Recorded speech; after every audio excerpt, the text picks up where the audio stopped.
अरे भाई, ये 6 किलो चीनी का क्या हिसाब है? लोग 5 किलो चीनी लेते हैं, तुम 6 ले रहे हो। लगता है बबुआ की गांव में नए हो। अरे झोला मल की दुकान पर सामान सोच समझ कर ही लेना होता है। अभी अगर मैं 5 किलो चीनी बोलूंगा तो वजन के कांटे में चुंबक लगाकर वो वैसे भी 1 किलो कम ही कर देंगे। तो इसलिए 1 किलो ज्यादा बताकर ले रहा हूँ। क्या? अरे तो जब ये घपला करता है तो यहाँ से सामान क्यों ले रहे हो? अरे भाई, ज्यादा ज्ञान ना दो। अगली दुकान सीधा 10 किलोमीटर दूर है। अब इतना दूर चलकर कौन जाएगा? इससे अच्छा यहीं से ले लूं। झोलामल अपनी दुकानदारी के लिए पूरे गांव में मशहूर था। वो खुलेआम घपला करता था और कोई उसे कुछ कह भी नहीं पाता था। ऐसा इसलिए था क्योंकि गांव भर में एकमात्र किराने की दुकान बस उसी की थी। लोग समय बचाने के लिए उसके पास ही आते थे और इसी का वो जी भर के फायदा उठाता था। रात को दुकान बंद करते हुए झोलामल चाचा पैसे गिन रहा था और उसके नौकर सारा सामान बाहर ठीक कर रहे थे। आजकल मैं इस दुकानदारी से ज्यादा खुश नहीं हूँ। लगता है कि मेरे पीठ पीछे तुम लोग अच्छे से काम नहीं करते हो। काम छोड़ो। हाय हाय सेठ जी, ये आप क्या कह रहे हैं? अरे इतना मन लगाकर प्यार तो हम रिंकी से नहीं किए जितना आपकी दुकान से करते हैं। घोचूराम की डायलॉगबाजी सुनकर भोंदूराम ने भी नाटक शुरू किया। अरे सेठ जी, मैं तो तीनों टाइम का खाना भी एक ही टांग पर खड़ा रहकर खाता हूँ कि कहीं खाना खाने जाऊं तो कोई ग्राहक लौट कर ना चला जाए। हाँ हाँ, वो तो अच्छे से दिखाई दे रहा है कल मुहे कि तू कितने दिन से भूखा है। चलो अब दुकान बंद करो और घर जाओ। मैं ही कोई अच्छा उपाय निकालूंगा धंधा बढ़ाने का। हर बार मुझे ही तुम नालायकों को सिखाना पड़ता है। अगले सवेरे झोलामल अपनी दुकान जाने के पहले जलेबी खाने के लिए बाजार की सबसे प्रसिद्ध छेनाराम के ठेले के पास जाता है। ये लो भैया, गरम गरम जलेबी। आज तो बहुत करारी बनी है। हाय, हम मुंह में डालते ही घुल जाएगी। वाह वाह, क्या चाशनी का स्वाद है तेरे जलेबी में। ऐसा स्वाद किसी और के पास नहीं मिलता है। दिल खुश कर दिया छेनाराम। जय हो चाचा, जय हो। अरे भैया, पास के गांव के बारे में सुना? बड़ा ही कमाल का गांव है। वहाँ कोई दुकान नहीं है और ना ही कोई दुकानदार। क्या बात कर रहे हो? हाँ, वो लोग अपने खेतों में खुद अन्न उगाते हैं। गाय भैंस का दूध निकालकर घी मक्खन बनाते हैं। दाल सब्जी फल सब कुछ तो खुद ही उपजा लेते हैं। बाहर से कुछ खरीदना ही नहीं पड़ता। इसलिए वहाँ कोई दुकान चलती ही नहीं।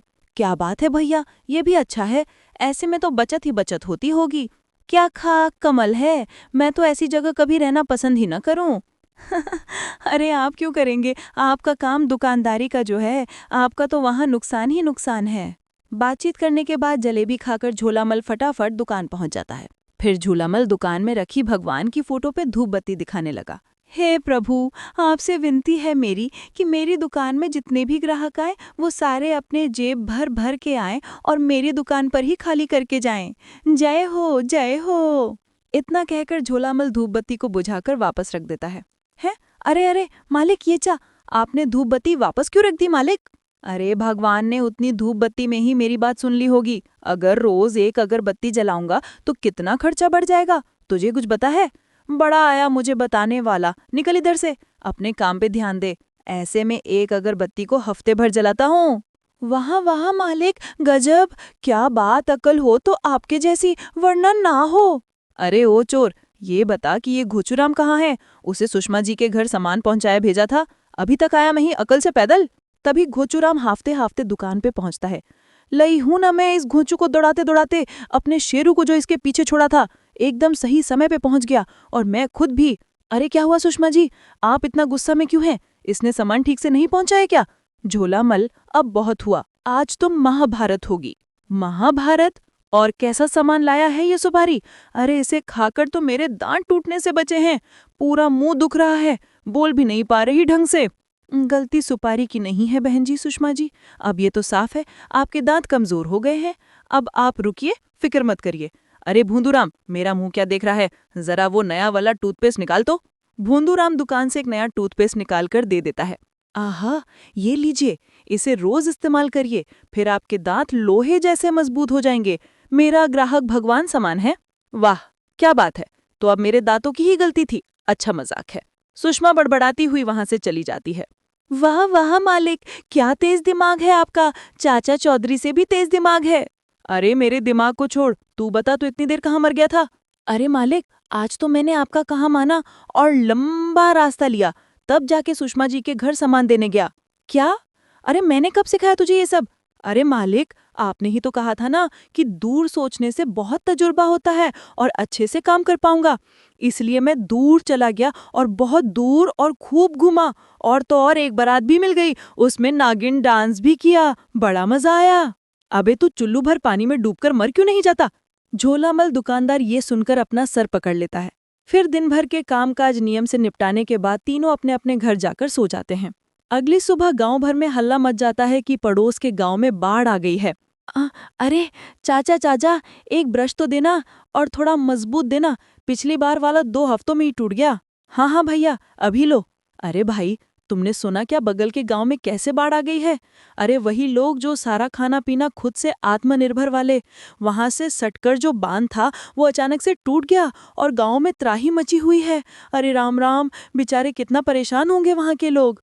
बेचारे, वहां तो वैसे भी कोई दुकान नहीं थी। झोलामल दुकानदार सारी बात बहुत ध्यान से सुन रहा था। अरे ये लो भैया तुम्हारा ब्रश। धन्यवाद चाचा। उन दोनों आदमियों के आते ही झोलामल चाचा जोर जोर से हंसने लगता है।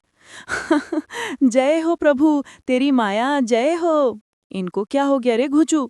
मालूम, मिर्गी का दौड़ा पड़ा होगा शायद, चप्पल उल्टी करके सुघाएं क्या?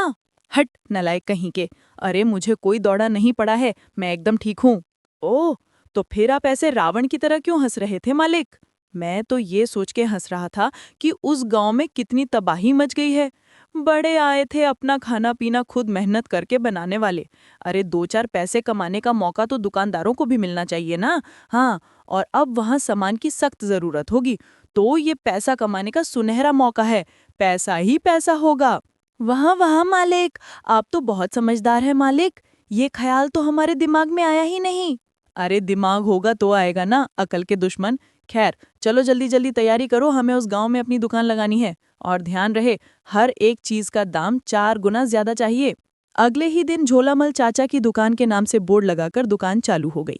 बाढ़ का पानी अब खाली हो चुका था, लेकिन लोग बहुत परेशान थे क्योंकि उनकी फसल खराब हो चुकी थी। एक एक करके लोग सामान लेने दुकान में जाते हैं। भैया 2 पैकेट बिस्किट दे दो। ये लो दीदी, अब इसके 80 रुपए हुए। क्या 80 रुपए? अरे बाप रे, तुम तो लूट मचाए हो भैया। लेना हो तो लो, वरना और भी लोग खड़े हैं लाइन में, उन्हें आगे आने दो। औरत दुखी होकर बिस्किट के 2 पैकेट 4 गुना दाम पर खरीद लेती है और झोलामल चाचा हर एक चीज को इसी तरह से बेच रहा था। लोग उससे परेशान तो बहुत थे, लेकिन उनके पास और कोई भी रास्ता नहीं था। ये लालची दुकानदार हमें कैसे लूट रहा है, इसकी तो नर्क में सीट रिजर्व होगी। अरे और क्या, कैसा दुष्ट आदमी है। बस जब तक गांव में सब कुछ पहले जैसा नहीं हो जाता, तब तक इसे झेलना ही पड़ेगा। हाँ, लेकिन तब तक वो हमें लूट लूट कर कई महीनों का मुनाफा एक साथ कमा लेगा और हमें कंगाल बना देगा। सभी गांव वाले झूलामल के लालच से तंग आ चुके थे, लेकिन वो हालात के आगे मजबूर थे। मगर एक दिन गांव में मसीहा बनकर एक बहादुर पुलिस वाला आया।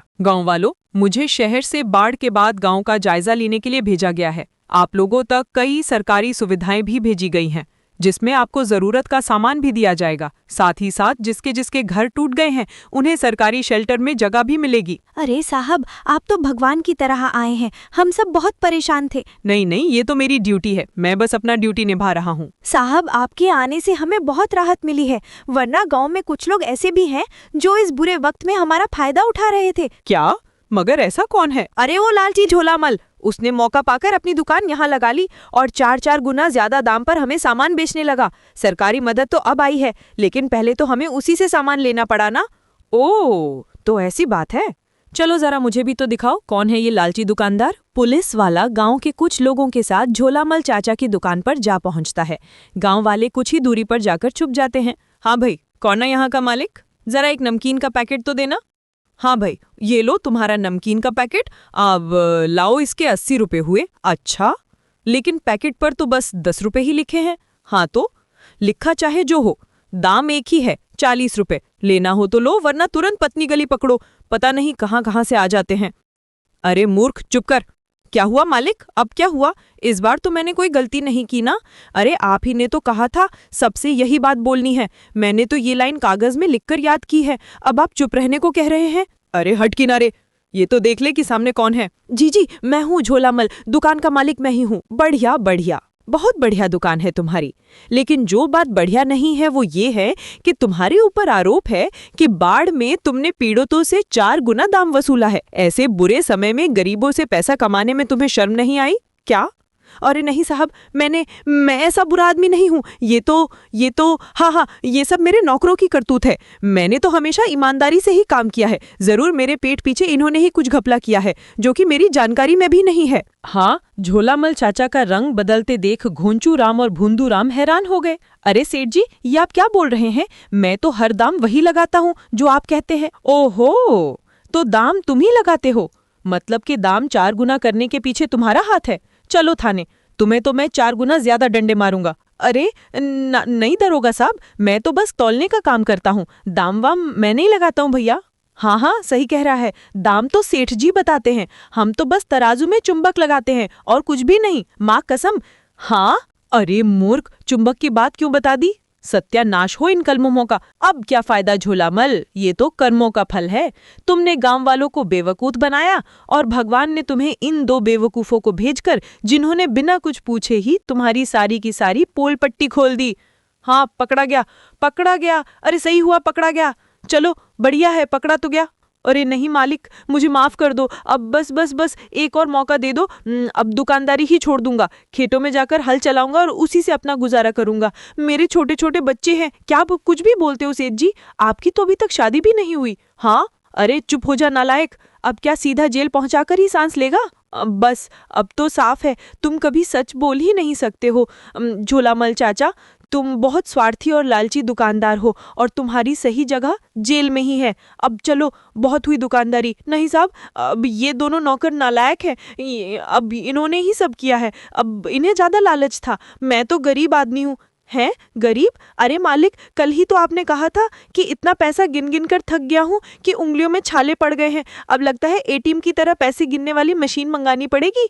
सही कहा, मैंने भी सुना था। इस बात पर सभी गांव वाले एक बार फिर से ठहाका लगाकर हंसने लगे। अरे भगवान, अरे तुम दोनों मेरा सर्वनाश करने आए हो क्या? अरे दरोगा साहब, आप मुझे ले ही चलो, वरना ये दोनों तो मुझे उस जुर्म की सजा दिलवा देंगे जो शायद मैंने किया भी ना हो। ले चलो मुझे, जल्दी ले चलो। चलो, और तुम दोनों भी साथ चलो, इनके गलत काम में भी तुम बराबर के साथी हो। तो अब तीनों मिलकर जेल में अपनी दुकान लगाना। तौरे, गिरफ्तार कर लो सबको।